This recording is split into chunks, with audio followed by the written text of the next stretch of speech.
a lot of old houses out there and they all got old crawl spaces. Now we know that if you put a new floor, kill and dry timber over a crawl space, it's going to fail within the first couple of days or weeks. So there's a very specific method of installing a wooden floor over a crawl space. And today we're going to show you that method of exactly how it's done. So if you ever have the situation of a crawl space, this is the only way to do it. So let's show you the floor and show you the different places why we're going to change the floor. Mainly because of termite and age. So let's show you those different places.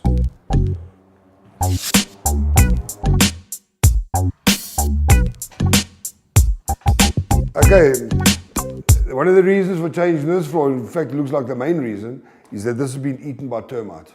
So the whole floor is collapsing here. The beams have been eaten and the floor has been eaten. So it served its purpose. This floor is 1920s, so you're talking already 80, 90 years old. That's how long this floor has lasted. It's done its life. Now's the time to put in a new floor that'll last another 90 or 100 years. So let's start pulling this floor out and going through the process of our crawl space installation.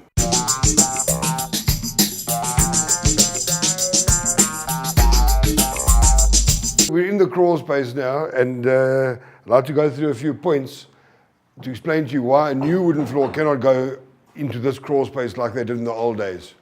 In the old days, the timber was air dried, and you'll notice that they also put nails through the surface of the flooring to also keep it down.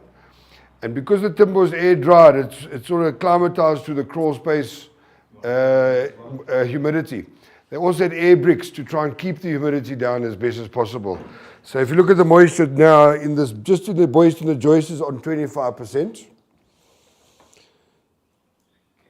And if you look at the moisture down here in the on the floor, it's sopping wet, it's on 90. Soil on the base, it's getting wet all the time. And what happens, it causes underneath a situation, a humid area. So it's wet, it's humid, and the termites love that. And it's not the termite that's going to get it, it's going to be the dry rot that's going to ruin this floor. So the new way of doing it now, what we're going to do, we're going to replace all the joists, because they've all rotten and termite eaten. Put new treated joists, because treated joists the termites won't eat and it won't rot. So that'll last another 80 to 100 years. And then we're going to close off this whole soil space with plastic. And then extra sheet of plastic over the new joists, and then a flat sheet of plastic. That's 3 sheets of plastic. That should stop, because moisture rises, it tries to get in everywhere, so we're trying to stop it as much as possible. Then we're using a commercial ply as a subfloor, and then we can carry on laying our floor. So as you can see, the beams are wet, the beams are rotten. Now we're going to get the rest of the floor out and replace all these beams and get on with the plastic and the waterproofing.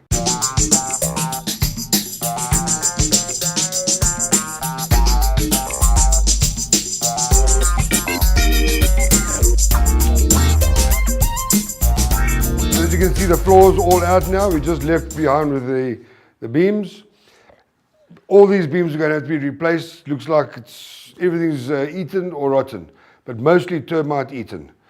You can actually see the tunnels the termites have made. This is a piece that I've actually fallen through now when I was walking along these beams. So be careful in this situation. Right, so it'll be off to the hardware to get new treated joists. You need treated so they don't rot, because you see there's been some repair work done here with pine untreated. Within 5 years they were gone already. Treated beams, SABS 250 micron plastic, and rebuild the walls a little bit where they've collapsed, and we can get this floor going for the next 100 years. Right, so let's go to the hardware and get all the beams.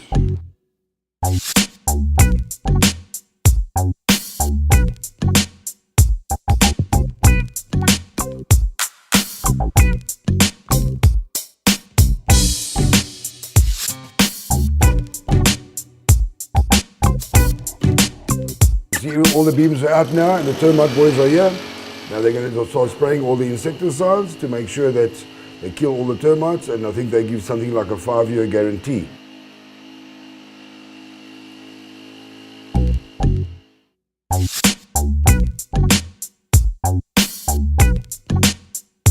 Now's the time to clean up the whole crawl space, get rid of all the rubble, get it nice and neat. You can build up the little retaining walls again, or the plinths that are going to hold the bearers.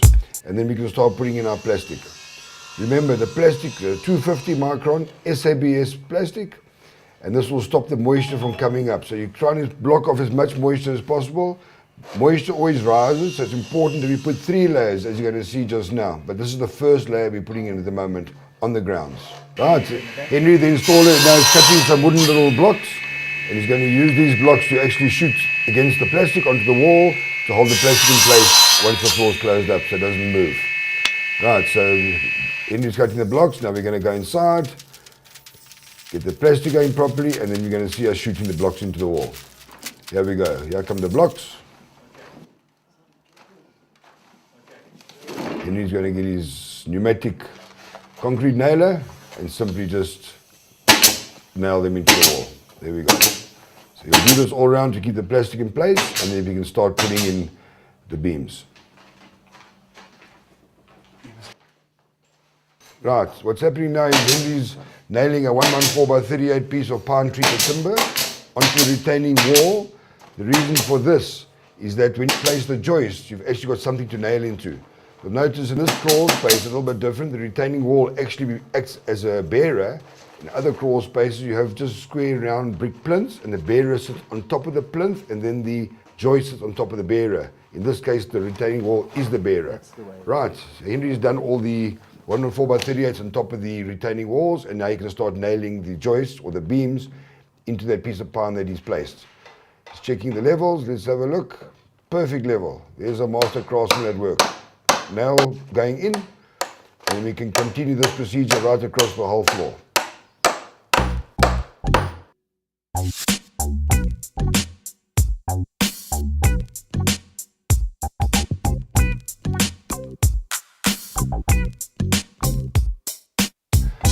Checking each one is level, but not only each beam must be level, they must all be level across the whole room.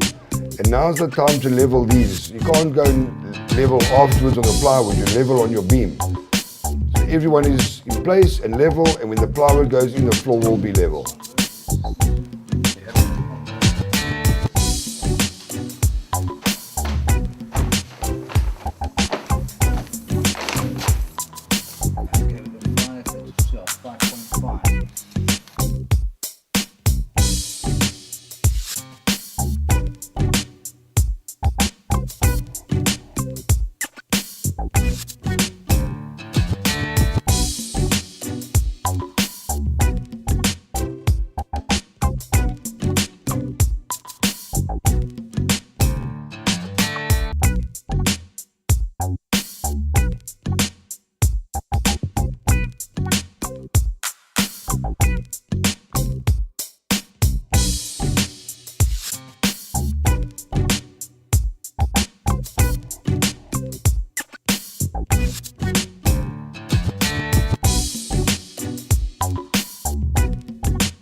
Right, so as you can see, the reading in these beams are sitting on 10% in the green on our protimeter. We're very happy with that. 12% is what we're looking for, and anything below is a gift. Beams are dry, plywood's on the way, installation is going well.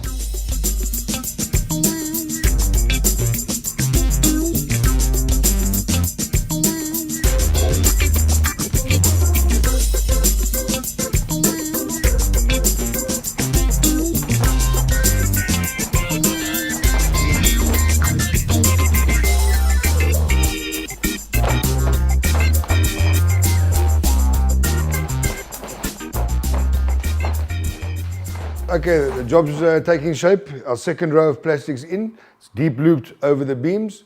Remember, it's a 250 micron plastic, a virgin plastic. You can't use recycled plastics, it'll disintegrate.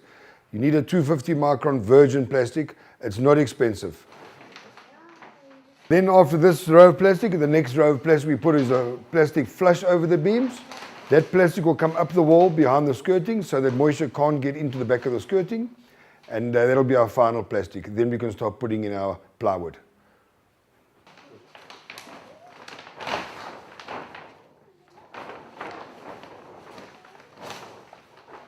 Right, final sheet of plastics in. Now we're going to put the plywood on.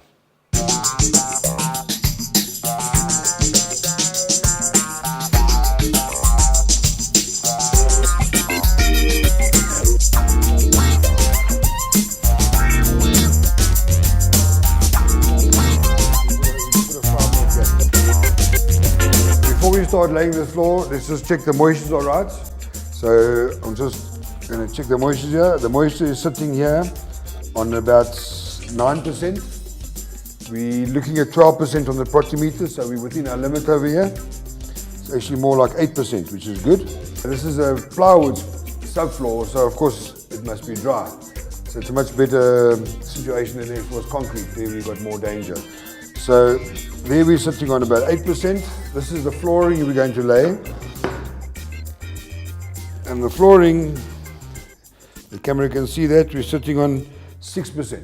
So we are 2 percentage points difference, and that's what we're looking for, a maximum of 2 percentage points difference. We're going to then check the moistures also down the outside, in the middle, and around, just to make sure that everything is right. It's no use just checking in one place.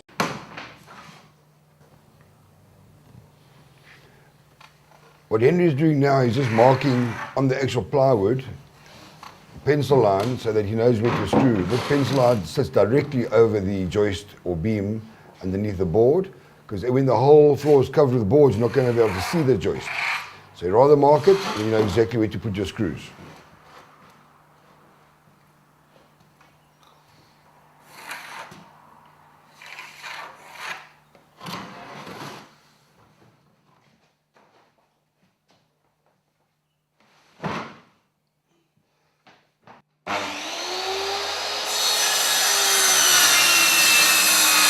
Right guys, you saw the installer cutting the edge of this board. The reason for that is that it was sticking over the actual beam underneath.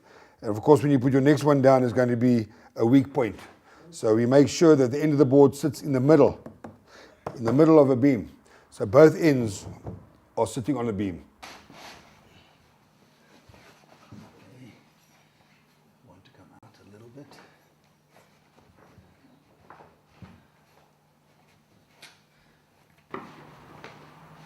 Okay,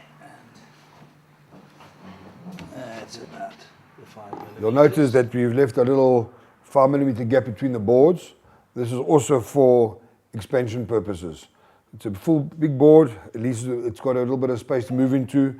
If it was tight and did expand, there's a possibility to push itself up. So we always leave a 5mm gap all around on the boards for expansion.